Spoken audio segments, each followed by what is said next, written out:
CBCI അഭിഭാഷക സംഘം ദുർഗിലെ ജയിലിലെത്തി. കന്യാസ്ത്രീകളുമായി സംഘം കൂടിക്കാഴ്ച നടത്തും. ഛത്തീസ്ഗഡിലെ കോൺഗ്രസ് നേതാക്കളും ജയിലിലെത്തി കന്യാസ്ത്രീകളെ കാണുന്നു. കന്യാസ്ത്രീകളുടെ അറസ്റ്റിൽ രാജ്യസഭയിൽ ചർച്ചയില്ല. ചർച്ച വേണമെന്ന പ്രതിപക്ഷ ആവശ്യം രാജ്യസഭാ ഉപാധ്യക്ഷൻ തള്ളി. അജീഷ് ജയകുമാർ ചേരുന്നുണ്ട് ദുർഗിൽ നിന്ന് വിവരങ്ങളുമായി. അജീഷ്, ഇന്നിപ്പോൾ ഈ അഭിഭാഷക സംഘം എത്തുന്നു എന്നുള്ളത് വളരെ പ്രധാനപ്പെട്ട കാര്യമാണ്. അവർ ജയിലിൽ അകത്ത് കടന്നോ? കന്യാസ്ത്രീകളുമായി കൂടിക്കാഴ്ച നടത്താൻ അവർക്ക് സാധിച്ചോ?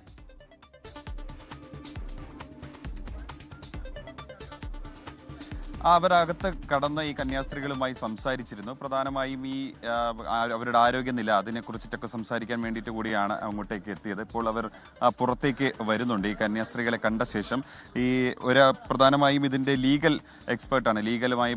എക്സ്പേർട്ടാണ് കണ്ടത്. ഇനി ഈ ഹൈക്കോടതിയിൽ അപ്പീൽ നൽകുന്ന കാര്യത്തെക്കുറിച്ചൊക്കെ ഈ കന്യാസ്ത്രീകളുമായി സംസാരിച്ചിരുന്നു. പ്രധാനമായും ഇതിൻ്റെ റിട്ട് പെറ്റീഷൻ അത് കൊടുക്കുന്നത് ചർച്ച ഇപ്പോൾ തയ്യാറാക്കിക്കൊണ്ടിരിക്കുകയാണ്. നാളെ ഒരുപക്ഷെ ഹൈക്കോടതിയിൽ കൊടുക്കാനാണ് നിലവിൽ തീരുമാനിച്ചിരിക്കുന്നത്. കോൺഗ്രസിന്റെ ചില നേതാക്കളും ഇങ്ങോട്ടേക്ക് എത്തിയിരുന്നു. ഭൂപേഷ് ബാഗേൽ അടക്കമുള്ളവർ, മുൻ മുഖ്യമന്ത്രിയാണ്.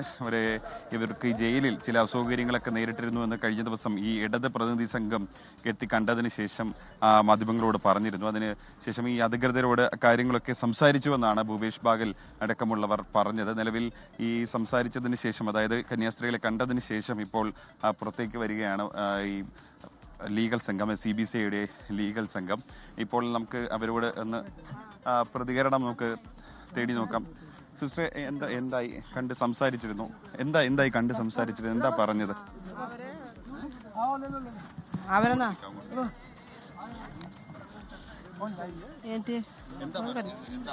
എങ്ങനെയുണ്ട് കന്യാസ്ത്രീകളുടെ ആരോഗ്യമൊക്കെ എങ്ങനെയുണ്ട്? ആരോഗ്യമൊന്നും കുഴപ്പമില്ല. അവർക്ക് കെയർ കിട്ടുന്നുണ്ട്. അവർക്കിടെ ചെറിയ ചെറിയ അസുഖങ്ങളൊക്കെ ബോധ്യപ്പെടുത്തി ഇപ്പം അതിനൊക്കെ മെഡിസിൻ ഇട്ട് ഇപ്പം തന്നെ മെഡിക്കൽ ചെക്കപ്പ് ഉണ്ടായിരുന്നു. കുഴപ്പമൊന്നുമില്ല. അവർ പുറത്തു വരാൻ ആഗ്രഹിക്കുന്നു. കേസിന്റെ നടപടി എങ്ങനെ ആലോചിക്കുന്നത്? CBCIയുടെ ഭാഗമായിട്ട് എത്തിയ സിസ്റ്റർ അല്ലേ? ഞാൻ CBCIയുടെ ഭാഗമായിട്ട് എത്തിയതാണ്. CBCIയുടെ റെപ്രസെന്റേറ്റീവായിട്ട് കണ്ടതാണ്. കേസിന്റെ കാര്യങ്ങൾ ഇപ്പോൾ ഡിസ്കസ് ചെയ്തുകൊണ്ടിരിക്കുക. ഹൈക്കോടതിയുടെ ഒരു സാധ്യതയാണോ നോക്കുന്നത്? ഇത് രണ്ടും ആലോചിച്ചുകൊണ്ടിരിക്കണേ. എനിക്ക് ഫൈനൽ ഡിസിഷൻ പറയാനായിട്ടില്ല എന്നാ ചെയ്തിരിക്കുന്നത്. സിസ്റ്റേഴ്സ് ഇപ്പോൾ ആരോഗ്യപരമായിട്ടും ഒക്കെ ഓക്കെ, ഇവിടുത്തെ ട്രീറ്റ്മെന്റ് ഒക്കെ okay. But at the same time പുറത്തു വരാൻ ആഗ്രഹം. ജയിലിൽ മികച്ച പരിഗണന അല്ലെങ്കിൽ അത്തരത്തിലുള്ള എല്ലാം ജയിലില് വളരെ നന്നായിട്ട് തന്നെ കെയർ ചെയ്യുന്നുണ്ടെന്ന് പറഞ്ഞു. തുടക്കത്തിൽ അങ്ങനെയായിരുന്നു, അത് പിന്നീട് തുടക്കം തുടങ്ങി കുഴപ്പമില്ല എന്ന് പറഞ്ഞു. അവരെ നിലത്ത് എല്ലാ അവരും തന്നെ പോലെ തന്നെ ബ്ലാങ്കറ്റ് ഒക്കെ ഇട്ട് വിരിച്ചിട്ട് കിടക്കുന്നതെന്ന് പറഞ്ഞു. പ്രതീക്ഷയുണ്ട്. അത് ഞങ്ങൾ തീരുമാനിച്ചിട്ടില്ല. മേൽക്കോടതിയിലാണ് പ്രതീക്ഷ. അപ്പോൾ അവരുടെ കന്യാസ്ത്രീകളുടെ ആരോഗ്യനിലയൊക്കെ തൃപ്തികരമാണ്. അവർ ജയിലിൽ അധികൃതരോട് സംസാരിച്ചപ്പോഴും മരുന്ന് കഴിക്കുന്നുണ്ട്. ചികിത്സയൊക്കെ എല്ലാം നന്നായി നടക്കുന്നു എന്നാണ് മനസ്സിലാക്കുന്നത്. ഇനി മേൽക്കോടതി അതിൽ പ്രതീക്ഷയുണ്ട്. കന്യാസ്ത്രീകൾക്ക് പുറത്തു വരണമെന്ന ആഗ്രഹവും കൂടി ഈ ലീഗൽ സെല്ലിൽ അഭിഭാഷക സംഘത്തിലെ അംഗങ്ങളോട് പറയുകയും ചെയ്തു. എന്തായാലും അവരിപ്പോൾ മടങ്ങിപ്പോകും. കോൺഗ്രസിന്റെ നേതാക്കളും ഇവിടെ എത്തി ജയിൽ അധികൃതരെയാണ് കണ്ടത്. അവർ കന്യാസ്ത്രീകളെ കണ്ടിരുന്നില്ല. എന്തായാലും ഇവർ വൈകാതെ തന്നെ ഹൈക്കോടതിയിൽ ഹർജി നൽകുമെന്നാണ് നമ്മൾ പ്രതീക്ഷിക്കുന്നത്.